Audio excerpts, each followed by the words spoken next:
नमस्कार दोस्तों, स्वागत है आपका करियर रॉन्ट में। और आज हम आपको बताने जा रहे हैं defence services staff college Tamil Nadu में रिक्रूटमेंट आई है। ग्रुप सी की रिक्रूटमेंट है और इस वीडियो में हम जानेंगे कि आपको कैसे फॉर्म फिलअप करना है और कब से कब तक फॉर्म फिलअप कर सकते हैं और इसकी क्या क्या प्रक्रियाएँ हैं, उन सभी चीज़ों को देखेंगे।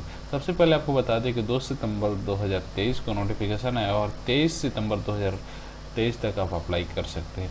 पोस्ट की बात कर ले तो stenographer, lower division clerk, civilian, motor driver, Sukhani और फायरमैन, कुक, टेक्नीशियन और एमटीएस की वैकेंसी है। टोटल आप ले लें तो स्टेनोग्राफर की 4 वैकेंसी है और एलडीसी की 7 वैकेंसी है और सिविलियन मोटर ड्राइवर की 5 वैकेंसी है, सुखानी की 1 वैकेंसी, फायरमैन की 16, कुक की 3 और टेक्निकल अटेंडेंट की 1 और एमटीएस के 7 वैकेंसी है टोटल। यहाँ पे आप सारी चीज़ों को देख सकते हैं। स्टेनोग्राफर की अगर ये क्वालिफिकेशन की बात करें तो 12th होना चाहिए और आपको स्किल टेस्ट आना चाहिए 80 वर्ड्स पर मिनट, ठीक है। और उसके बाद से हिंदी में 65 मिनट से आपको देना पड़ेगा और कंप्यूटर पे और इंग्लिश में आपको 50 मिनट्स, ठीक है। लोअर डिवीजन का की बात करें तो 12th आपको पास होना चाहिए और स्किल टाइपिंग आपके 35 वर्ड पर मिनट इंग्लिश में होना चाहिए और 30 वर्ड पर मिनट हिंदी में होना चाहिए। और ड्राइवर की बात करें तो 12th पास होना चाहिए आपको और आपको एक लाइसेंस होना चाहिए हैवी व्हीकल का और 2 ईयर आपको एक्सपीरियंस होना चाहिए गाड़ी चलाने की, 4 व्हीलर, ठीक है। सुखाने की बात करें तो 12th आपकी पास होनी चाहिए और साथ में आपको सर्टिफिकेट, यहाँ पे certificate in swimming from a recognised organisation और अंडरटेकिंग, ठीक है। उसके बाद से good sailing knowledge and 2 year experience of small boats, proficient in handling outboard matters, ठीक है। उसके बाद से फायरमैन की बात करें तो आपको मैट्रिक पास होना चाहिए और 6 मंथ का आपका ड्यूरेशन यूज। उसके बाद से और मेंटेनेंस ऑफ फर्स्ट एड का आपके पास वो सारी चीज़ें एक्सपीरियंस होनी चाहिए, ठीक है। डिजायरेबल बात करें फायरमैन की तो आपको हाइट 165 सेंटीमीटर होना चाहिए और उसके बाद से यहाँ पे जो कुछ फिजिकल मेजरमेंट है जो आपके सामने दिया गया है उसको आप देख सकते हैं, ठीक। कुक की बात करें तो 12th पास होना चाहिए, 2 साल का आपके पास एक्सपीरियंस होना चाहिए, ठीक है। टेक्निकल अटेंडेंट की बात करें तो आपके पास आईटीआई होना चाहिए, ठीक है। एमटीएस की बात करें तो आपके पास मैट्रिक होना चाहिए और MTS trade involve all फैटिक nature of duty, ठीक है। तो आपको जैसे एमटीएस की ड्यूटी के बारे में बताया है, क्लीनिंग, स्वीपिंग ऑफ टॉयलेट्स या वर्क एरिया,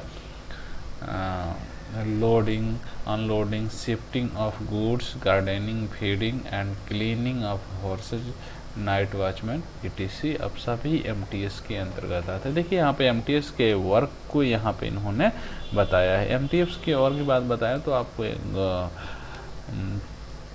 जैसे मान लें कि ग्रुप डी वाले जो जब होती है सेम वैसे ही आपको यहाँ पे दिया जाएगा जो भी काम है, इसलिए इन्होंने काम को डिफाइन किया है ताकि बाद में कोई ना बोले कि ऐसा नहीं ऐसा, ठीक है। तो आपको ये वर्क और नेचर ऑफ वर्क आपको पसंद है तभी इस फॉर्म को फिलअप करें, यानी तभी इस पोस्ट को फिलअप करें, अदरवाइज आप इस पोस्ट को फिलअप ना करें, ठीक है।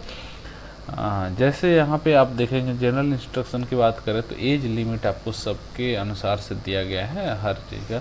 और रिलैक्सेशन की बात करें तो भारत सरकार के जो भी रिलैक्सेशन रूल्स है वो सारी चीज़ें अप्लीकेबल होंगे। डिपार्टमेंटल एम्प्लॉय की बात करें तो 40 साल के होने चाहिए आपको और SC/ST के लिए 45 साल होना चाहिए। लास्ट डेट अप्लाई का तो मैंने बता दिया 23 सितंबर की। एलिजिबल कैंडिडेट्स को आपको अप्लाई करना है। Eligible candidates can apply to any of the above posts subject to vacancy and qualification. No objection certificate is required person working in central government as permanent employee within minimum 3 years of regular service. अगर किसी भी central government में आप job कर रहे हैं central government के department में तो आपको एनओसी रिक्वायर्ड होगा अगर पुरानी सर्विस काउंट कराना चाहते हैं तो, ठीक है। अदरवाइज काउंट नहीं कराना चाहते हो आप तो जो डायरेक्ट रिजाइन मार के भी जा सकते हैं, उसके लिए कोई दिक्कत नहीं है। लेकिन अगर आप एनओसी देंगे तो आपकी पास्ट सर्विसेज काउंट होगी, तो आप एनओसी देकर ही जाएं तो अच्छा रहेगा, ठीक। उसके बाद से यहाँ पे The following documents should be attached with the application form and should be arranged in the following order. देखिए डॉक्यूमेंट्स को इसी क्रम में अरेंज करना है। पहला application form to be filled in English duly signed and fixed photograph to the be self attested. आपको photograph का सेल्फ अटेस्टेड करना है। Acknowledgement cards to be filled and fixed photograph to be self attested. Self attested copy of Aadhaar card का self attested चाहिए, 10th का 12th standard marksheet and diploma या ITI certificate और SC ST OBC जो भी है उसका चाहिए सर्टिफिकेट। सभी का सेल्फ अटेस्टेड ड्राइविंग लाइसेंस है तो उसका, एक्सपीरियंस सर्टिफिकेट है जो भी अप्लीकेबल है उसके लिए, सभी का सेल्फ अटेस्टेड कॉपी आपकी चाहिए। ठीक है। Self addressed envelope of 10 × 22 centimetre with RS 22 rupees की postage stamp to be posted. आपको 2 इनवेलप आपको देना है, उसमें आपको यहाँ पे 10 × 22 सेंटीमीटर के लिए आपको एक इनवेलप देना, सॉरी माफ़ कीजिएगा, जो उस पर 22 रुपये का डाक टिकट लगा होना चाहिए। ठीक है। Applicants to mention clearly on the envelope application for the post, इसको आपको यहाँ पे ऊपर एप्लीकेशन पर लिखना है इतना, application for the post of जैसे लोअर डिवीजन का कलर के stenographer and address to the, यहाँ से इस एड्रेस पे आपको भेजना है। ध्यान रखिए, आप इसका स्क्रीनशॉट ले सकते हैं। आप इसका PDF चाहिए तो आप स्क्रीनशॉट लेकर या फिर इसका PDF के लिए आप टेलीग्राम चैनल पे हमारे ज्वाइन कर सकते हैं। सिलेक्शन की बात करें तो आपको all application will be scrutinise in terms of age limit, minimum qualification, documents and certificate thereafter eligible candidates will be issued call letter for written test. आपको पहले रिटर्न टेस्ट के लिए बुलाया जाएगा। सबसे पहले आपको स्क्रूटनी किया जाएगा कि आप एलिजिबल है या नहीं है।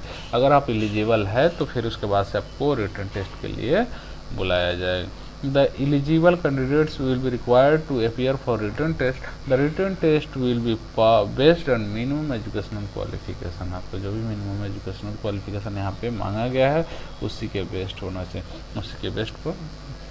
ठीक है। The written test consist of general intelligence and reasoning, numerical aptitude, general English, general awareness and trade specific अगर कोई है तो उससे संबंधित प्रश्न पूछा जाएगा। क्वेश्चन पेपर की बात करें तो हिंदी और इंग्लिश दोनों में होगा। The required number of candidates will be short listed and called for skill या physical test wherever applicable based on the merit category और रिटर्न टेस्ट। आपको जो मतलब एक कुछ खास नंबर के बच्चे को बुलाया जाएगा जो उससे जैसे जितनी वैकेंसी है उससे एक कुछ जैसे 5 गुना 10 गुना जितनी उनके मतलब वो एक सर्टेन नंबर ऑफ स्टूडेंट्स को बुलाया जाएगा।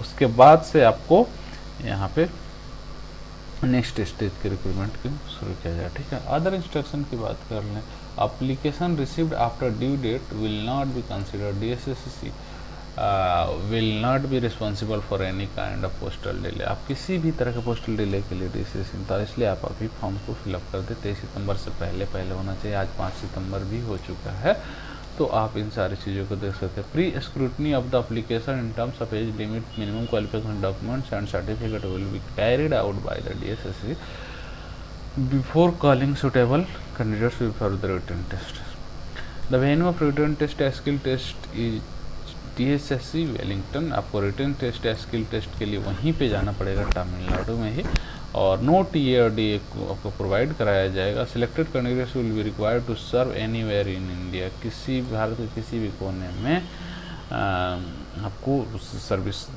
आपसे सर्विस लिया जाएगा जहाँ पे भी उनके ब्रांचेज होंगे।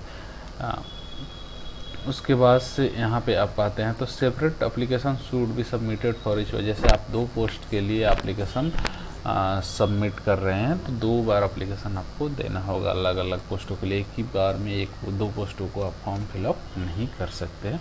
उन सारी चीज़ों को हमने इस में बताया। ठीक है। उसके बाद से एप्लीकेशन फॉर्म यहाँ देख सकते हैं, एक्नॉलेजमेंट एप्लीकेशन फॉर्म है। इसके बाद से यहाँ पर जो आपको यहाँ पे सारा डिटेल्स भरना है, उसके बाद से डॉक्यूमेंट्स जो मैंने बताया ऊपर उसी के साथ अटैच करके आपको भेज देना है। सो आशा करता हूँ आपको सारी चीज़ें समझ में आ गई होगी। फिर भी अगर कोई डाउट है तो आप हमारे टेलीग्राम चैनल पे पूछ सकते हैं। टेलीग्राम का लिंक वीडियो को हमने डिस्क्रिप्शन में दे रखा है, वहाँ से आप जाकर हमसे जुड़ सकते हैं।